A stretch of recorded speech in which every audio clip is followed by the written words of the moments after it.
Bonjour à tous, alors aujourd'hui je vais vous parler de quelque chose de très difficile. J'ai eu beaucoup de retours de personnes qui m'ont dit que on les accusait de faire semblant d'être malades pour avoir des aides de l'État et ne pas travailler. Donc je trouve ça du grand n'importe quoi puisque moi-même je ne travaille pas, même si j'ai ma chaîne YouTube, c'est pas un travail.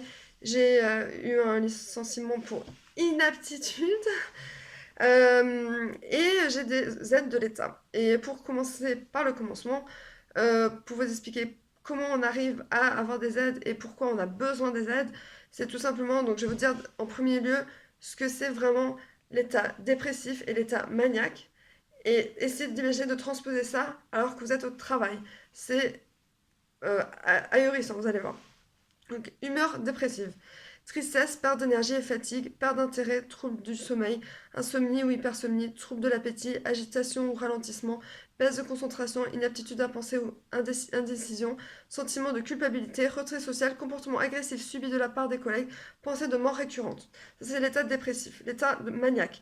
Idée de grandeur, énergie débordante, mais dans tous les sens, irritabilité excessive, agitation, réduction de besoin du sommeil, débit de parole accéléré comme je fais maintenant, ou besoin de parler sans arrêt, distrait, incapacité à fixer son attention, compulsion d'achat, hypersexualité, investissement financier à haut risque, idées délirantes, hallucinations. Donc voilà, vous voyez déjà, imaginez ça, vous avez votre travail. Donc ce qui se passe après, parce que bien sûr on ne peut pas rester comme ça pour toujours, c'est les reproches des collègues, les arrêts maladie fréquents. Moi j'ai déjà eu des arrêts maladie pendant un an d'affilée. Ça m'est déjà arrivé 2 fois pendant les 8 ans que j'ai travaillé.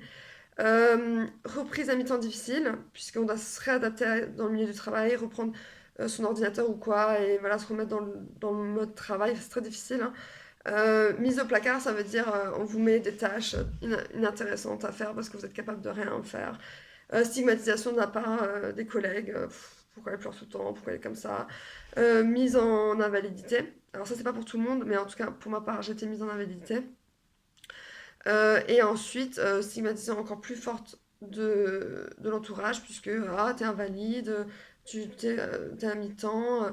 Donc, du coup, ce qui peut se passer, c'est donc comme moi, rupture pour inaptitude, ou rupture tout court, ou démission, peu importe.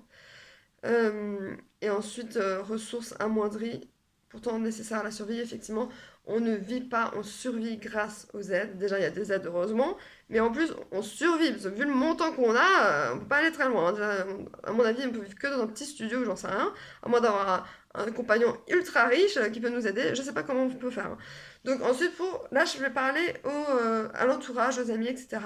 Donc si vous trouvez ça trop difficile à supporter, puisque c'est difficile, c'est très difficile, je le sais, alors, essayez d'avoir de l'empathie, de la compassion, essayez d'être à l'écoute et vous faire aider vous aussi à aller voir des professionnels, des psychiatres, des psychologues, des groupes de parole, des associations. Il y a plein de choses qui existent et même si vous supportez plus la personne, si vous voulez partir, essayez de rester pas trop loin et de revenir un jour parce que moi j'ai perdu plein de gens autour de moi et j'en suis très triste à cause de ma maladie.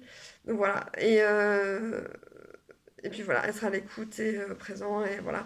Et comprendre qu'on n'utilise pas l'État, on n'utilise pas les aides, on ne fait pas semblant d'être malade, on ne fait pas semblant de ne pas savoir travailler, parce qu'on peut, dans le passé j'ai travaillé très très bien. Donc non, on ne fait semblant de rien du tout, on est malade, un point c'est tout. Voilà, bisous.